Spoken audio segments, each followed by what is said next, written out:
1517년 루터가 종교개혁을 일으킨 지 이제 500년이 흘렀습니다. 루터의 종교개혁의 아주 중요한 표가 솔라 스크립투라지요. 오직 성경으로. 이 루터의 솔라 스크립투라라는 이 주장은 권위의 축을 교황에게서 성경으로 옮기려고 하는 그 주장이에요. 그러니까 진정한 권위는 교황의 말씀이 아니고 성경, 하나님의 말씀이 진정한 권위이다. 그런데 솔라 스크립투라가 언급된 지 500년의 세월이 흘렀습니다. 500년의 세월이 흐른 동안 상황이 굉장히 많이 바뀌었어요. 지금 이 시대에 종교개혁이 일어난 지 500년의 세월이 지난 지금 이 시대에 세계교회의 가장 큰 과제가 뭐냐면은 어떻게 솔라 스크립투라, 오직 성경, 이 성경의 권위를 방어하고 또 어떻게 이 성경의 권위를 계속 강조할 수 있느냐. 이게 세계 신학의 가장 큰 과제이기도 하고 세계 교회의 가장 큰 과제이기도 합니다. 지금 성경에 대한 도전은 말로 표현할 수 없을 정도로 심각합니다. 교회 안에만 계시면 잘 모르는데 그 교회 안에서 조금만 바깥으로 나가면은 학문의 세계에 나가면은 정신이 없고 이 지성인들의 세계, 청년들의 세계에 나가면은 정신이 하나도 없습니다. 인터넷 속에만 들어가도 정말 정신이 없어요. 엄청나게 심각한 문제가 그 안에 제기되어 있어요. 지금 이 시대에 어떻게 이 하나님의 말씀의 권위를 계속 강조할 수 있느냐?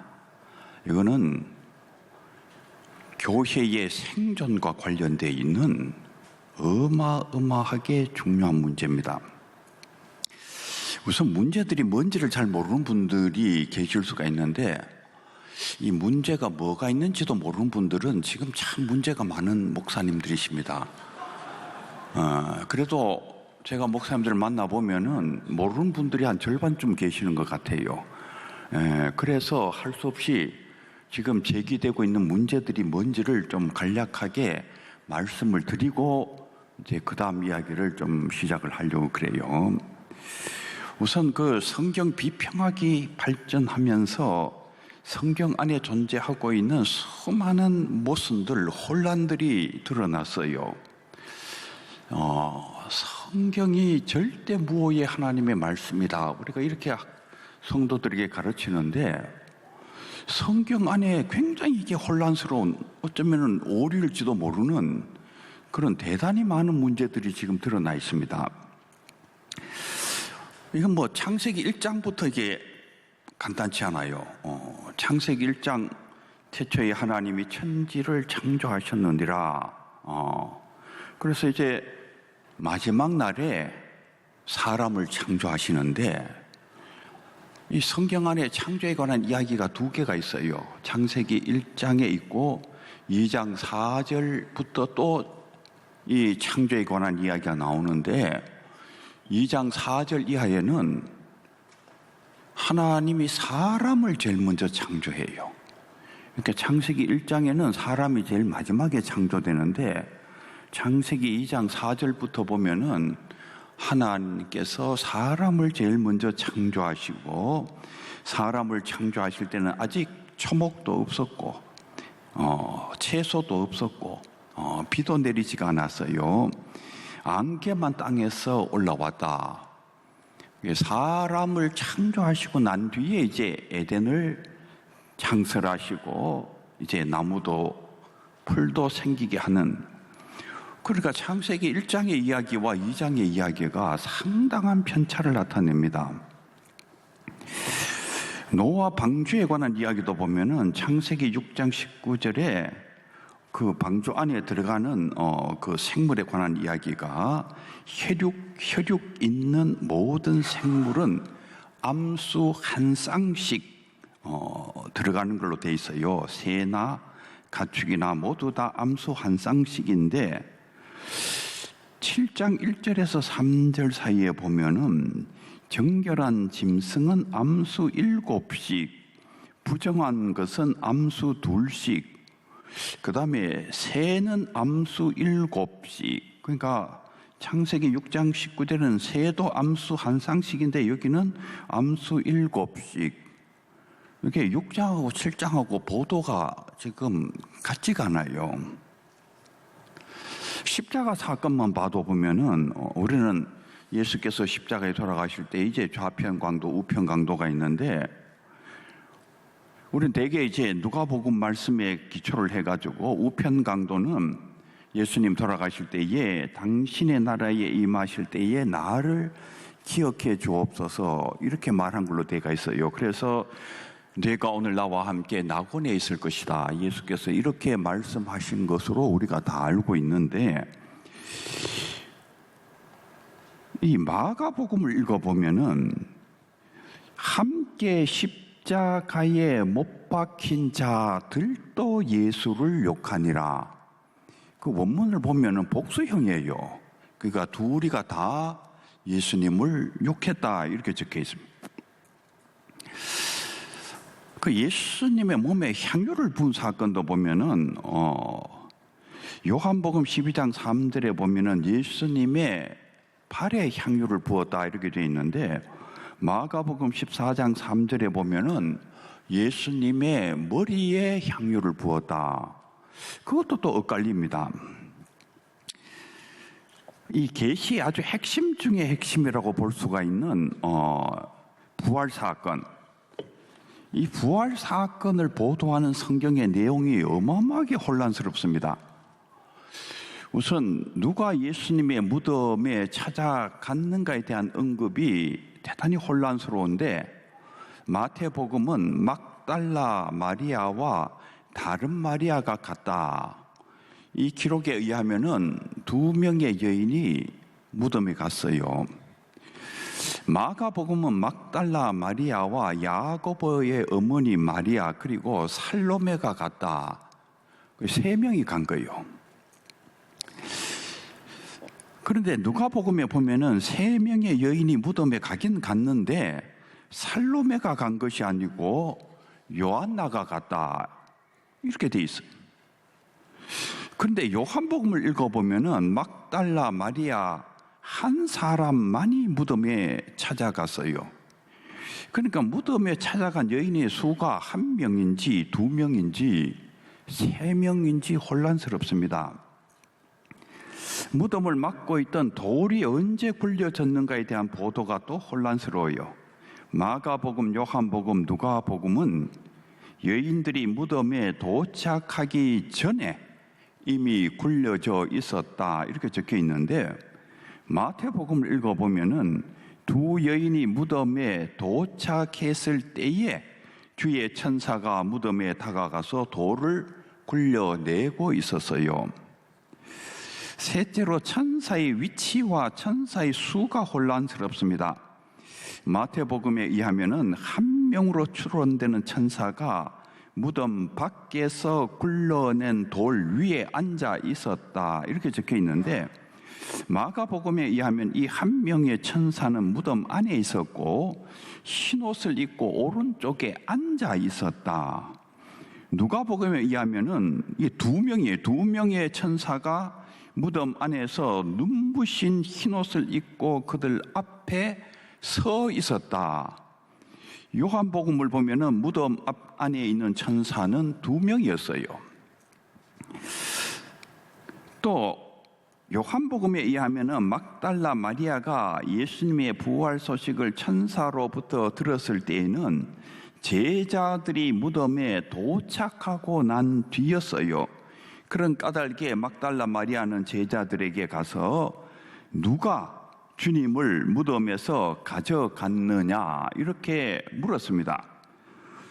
그런데 마태복음과 누가복음은 여인들이 먼저 예수님의 부활의 소식을 천사로부터 듣고 제자들에게 전했다 이렇게 적혀 있어요. 마가복음은 예수께서 살아나셨다는 말을 듣고 여인들이 벌벌 떨며 나왔고 아무 말도 못했다 이렇게 전해 있어요. 이런 이야기는 이런 혼란은 굉장히 많아요. 열왕기 기록과 역대기 기록을 또 비록해 보면은 이 연대의 차이가 상당히 혼란스럽게 나옵니다. 어떻게 하나님께서 불러주시는 대로 이렇게 받아 적은 우리 보통 이제 축자 영감설이 그런 특징을 가지고 있는데 어떻게 그렇게 적은 글자 한자에 다 영감이 들어있다고 했는데 어떻게 이런 혼란이 있느냐? 성경의 세계관, 윤리관이 간단치가 않아요. 지금 많은 학자들이 연구한 바에 의하면은 이게 성경의 이 과학 세계관이 고대인의 과학과 세계관을 반영하고 있다.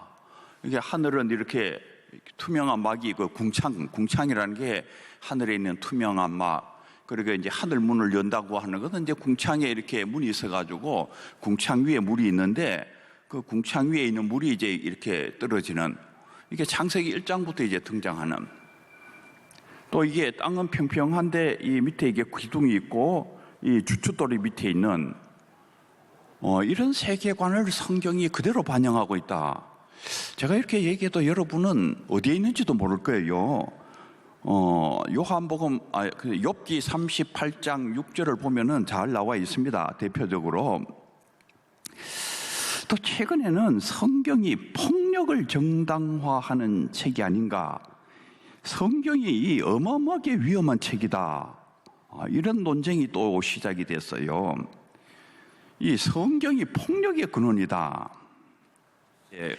좀 진보적인 이런 성경 권위에 대한 도전의 하나의 대표적인 예로 이제 존 쉘비 스퐁이라는 사람을 지금 제가 거기에 언급한 것입니다. 이 존 쉘비 스퐁이라는 사람은 미국 성공회 감독이에요. 뉴학 감독이었던 이 스퐁이 성경과 폭력이라는 책을 저술을 했습니다. 원래 제목은 The Sins of Scripture, 그러니까 성경이 저지른 죄, 그런 뜻이에요. 성경이 이런 어마어마한 죄들을 저질렀다, 그런. 이 스퐁은 이미 널리 알려진 성공회 감독이자 학자로 오늘의 미국의 자유주의 신학적 성경 해석이 무엇인지를 정확히 보여주는 학자입니다. 이 스퐁의 책들은 한국 기독교 연구소에서 다수 번역을 했고 한국의 독자들에게 많이 알려져 있습니다. 그러니까 바깥의 청년들, 지성인들은 다 지금 이걸 읽고 지금 뭔가를 지금 하고 있는데 교회 안에 계시는 목사님들만 지금 모르고 계세요. 그러니까 오늘 좀 아시고 이제 읽고 어떻게 해야 될지 좀 대책을 좀 제대로 마련하라, 그런 의미입니다. 이 스퐁에 의하면, 이 스퐁은 미국에서 대단히 알려져 있는 학자예요. 그리고 방송을 통해서도 많은 사람들에게 굉장히 영향을 미치고 있는, 그러니까 미국 복음적인 그 교회 이 신학을 완전히 붕괴시킬 수 있는 대단히 강력한 논리를 가지고 있는 학자가 이 스퐁이란 분이에요. 이 스퐁에 의하면은 성경의 하나님은 어떤 경우는 대단히 찬악하다는 것입니다. 사무엘상 15장 3절에 보면은 지금 가서 아말렉을 쳐서 그들의 모든 소유를 남기지 말고 진멸하되 남녀와 소아와 젖먹는 아이와 우양과 낙타와 나귀를 죽여라. 여기에 보면은 남자만 죽이는 것도 아니에요. 여자도 다 죽이고 아이도 죽이고 젖먹는 아이까지 다 죽여버려라. 세상에 이렇게 잔인한 신이 어디에 있느냐 이거예요. 스퐁은 이렇게 타 민족을 진멸하시는 하나님을 과연 우리들의 하나님으로 예배할 수가 있겠느냐, 이제 그걸 질문한 것입니다. 이 유사한 귀절은 다른 데도 많이 있어요. 시편 137편 8절 9절에 보면은 멸망할 바벨론아 네가 우리에게 행한 대로 네게 갚는 자는 복이 있으리로다. 네 어린 것들을 바위에 메어 치는 자는 복이 있으리로다. 이게 어린 아이를 바위에 때려쳐 죽이는 그 자들이 복이 있다. 이 스퐁은 그의 책 성경과 폭력에서 이것도 정말 하나님의 말씀이냐? 스퐁은 성경을 기독교가 하나님의 말씀이라고 주장했기 때문에 기독교가 이런 잔인한 정신 상태와 불과 불의 연결을 맺게 되었다는 거예요. 그러니까 우리 기독교 안에 이런 잔인한 정신이 있다는 것입니다. 출애굽기 35장 2절에 보면은 안식일에 일하는 자는 죽여야 돼요. 일곱째 날은 너희를 위한 거룩한 날이니 누구든지 이 날에 일하는 자는 죽일지니. 우리는 늘 성경을 문자적으로 믿는다, 또 문자적으로 행동한다, 이렇게 늘 입버릇처럼 얘기를 하는데, 성경을 문자적으로 믿고 따르면은 안식일에 일하는 자는 죽여야 돼요. 여호와를 저주하는 자도 죽여야 됩니다. 여호와께서 모세에게 말씀하여 이르시되 그 저주한 사람을 진영 밖으로 끌어내어 그것을 들은 모든 사람이 그들의 손을 그의 머리에 얹게 하고 온 회중이 돌로 쳐서 그를 칠지니. 그러니까 이 죽이는 거예요. 여호와를 저주하는 자, 이 교회 밖에 나가면은 여호와를 저주하는 사람 얼마나 많습니까? 그거 다 돌로 쳐 죽여야 돼. 부모의 말을 듣지 않는 패역한 아들은 또 죽여야 됩니다. 신명기 21장 18절에서 21절에 보면은 그 성읍 장로들에게 말하기를 우리의 이 자식은 완악하고 패역하여 우리 말을 듣지 아니하고 방탕하고 술에 잠긴 자라 하면 그 성읍의 모든 사람들이 그를 돌로 쳐 죽일지라. 스퐁에 의하면 이런 성경 구절은 극우적인 성경 도덕주의자들이나 이론가들보다도 더욱더 심하다는 거예요. 그러니까 극우적으로 성경을 따른다고 하는 사람보다도 더 지독하고 더 심한 것이 성경의 문자적인 가르침이라는 것입니다. 스퐁에 의하면 이런 분명치 옳지 않은 성경 구절들을 앞에 두고 성경의 무오성을 주장하는 것은 어려운 일이다. 하나님의 말씀이 무조건 틀린 경우도 적지 않다. 이 오늘날 문제가 많이 되는 이 동성애 문제도 이제 한국의 대다수 복음적인 교회의 입장은 동성애는 반대하지만은 동성애자들은 사랑한다. 이게 아마 우리들의 일반적인 입장이라고 볼 수가 있는데 이게 성경과 꼭 문자적으로 맞는 것은 아니에요. 그러니까 우리가 굉장히 성경을 따른다고 하는데 실제로 성경을 문자적으로 보면은 우리의 입장과 다릅니다. 레위기에 의하면은 동성애자들은 사형에 처해야 합니다. 남자가 같은 남자와 동침하여 여자에게 하듯 그 남자에게 하면 그 두 사람은 망측한 짓을 한 것이므로 반드시 사형에 처해야 한다. 그들은 자기의 죄의 값으로 죽는 것이다. 동성애 문제뿐만 아니라 아이들에 관한 문제도 심각합니다. 지금도 미국에 상당히 많은 근본주의자들은 아이들에게 매질하는 것이 정당하다고 주장을 하는데 그 이유는 성경이 그것을 허용하고 있기 때문이다. 이렇게 많이 얘기를 합니다. 실제로 성경을 보면은 그렇게 돼 있어요. 잠언이 13장 13절 14절에 보면은 아이를 훈계하지 아니하려고 하지 말라. 채찍으로 그를 때릴지라도 그가 죽지 아니하리라. 네가 그를 채찍으로 때리면 그의 영혼을 수월에서 구원하리라. 이 성경 구절은 아이를 채찍으로 때리는 것을 허용하고 있을 뿐만 아니라 오히려 장려하고 있어요. 스퐁에 의하면 여성 문제도 심각합니다. 여호와께서 모세에게 말씀하여 이르시되 이스라엘 자손에게 말하여 이르되 여인이 임신하여 남자를 낳으면 그는 이레 동안 부정하리니 곧 월경할 때와 같이 부정할 것이요 그 여인은 아직도 33일을 지내야 산혈이 깨끗하리니 정결하게 되는 기한이 차기 전에는 성물을 만지지도 말며 성소에 들어가지도 말 것이며 여자를 낳으면 그는 2일 동안 부정하리니 월경할 때와 같을 것이며 산혈이 깨끗하게 되면 66일이 지내야 하리라. 그러니까 여성의 월경과 이 출산을 대단히 부정적으로 생각하는 이 시각에서는 여성들이 안수받아가 목사님이 된다는 것은 이거는 상상하기가 어려운 지금 사고입니다. 그리고 여기에 보면은 부정하는 것도 남자아이를 출산하면은 1회 동안 부정한데 여자아이를 출생하면 또 2일 동안 부정한, 여기에도 상당한 성차별의 어떤 정신이 이 안에 아주 깊이 들어 있습니다. 여자의 몸에서 피를 흘릴 때 그것이 여자의 몸에서 흐르는 월경이면 그 여자는 1회 동안 불결하다. 그 여자에게 낳은 남자다운 남자는 모두 저녁 때까지 부정하다. 그 여자가 불결한 기간에 눕는 자리는 모두 부정하다. 그 여자가 앉았던 모든 자리도 부정하다. 그 여자와 잠자리에 닿은 남자는 모두 옷을 빨고 물로 목욕을 하여야 한다. 그 남자는 저녁 때까지 부정하다. 스퐁에 의하면 이와 같은 여성에 대한 부정적 태도는 심각한 남성 중심적인 편견이라는 거예요.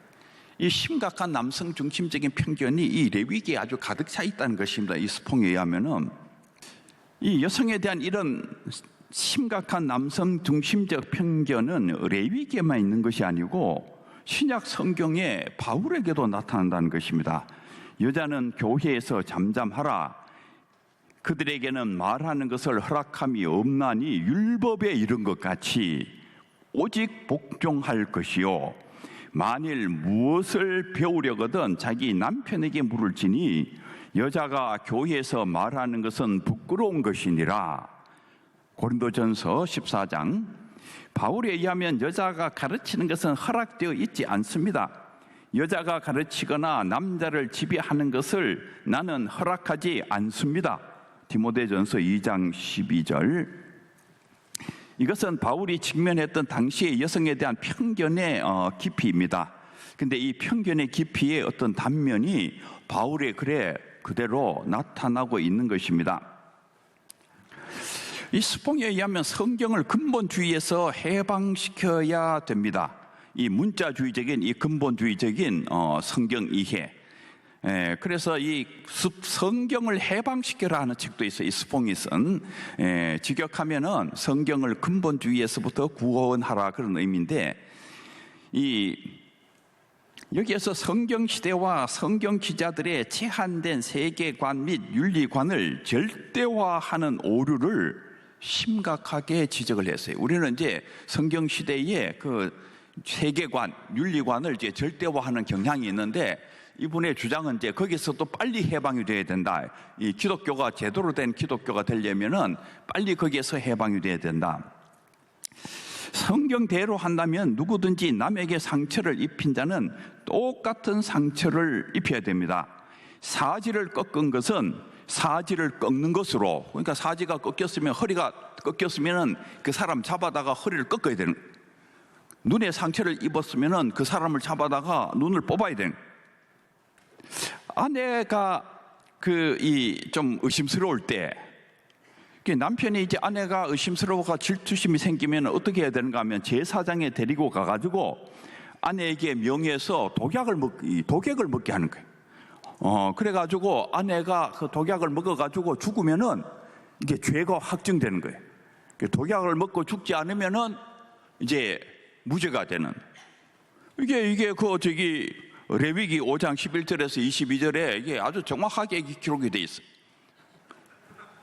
민수기 31장 1절에서 24절에 보면은 미디안 족속들은 죽여서 씨를 말려야 돼.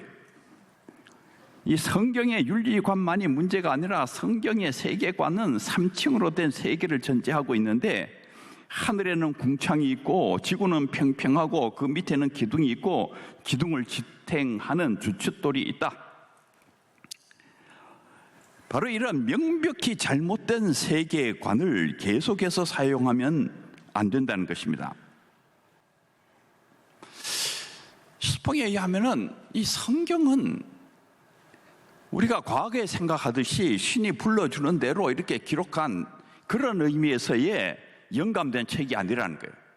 성경은 뭐냐? 성경은 옛날 기독교 조상들이 체험했던 신체험, 종교적인 체험, 신비적 체험을 기록한 책인데, 그러니까 상당히 가치는 있다고 생각합니다. 오늘날도 우리가 신체험, 종교적인 체험, 신비적 체험 이런 거를 할 수가 있기 때문에 그런 체험을 한 일종의 그분들의 삶의 여행기 같은 책인데, 그거는 그런 것으로 이해를 해야지 거기에 무슨 절대적인 권위를 집어넣어 가지고 그 옛날에 그 말도 안 되는 윤리를 절대화시킨다든지 그 말도 안 되던 세계관을 절대화시킨다든지 그런 식으로 나가서는 안 된다. 이와 같은 시각은 사실은 19세기에 이미 개신교 자유주의 신학자들이 이미 100여 년 전에 주장했던 세계관인데, 이게 다시 또 살아나가지고 지금 미국에서부터 또 전 세계를 향해가지고 지금 세계를 지금 흔들고 있는 이게 성경에 대한 어떤 이해라고 볼 수가 있어요.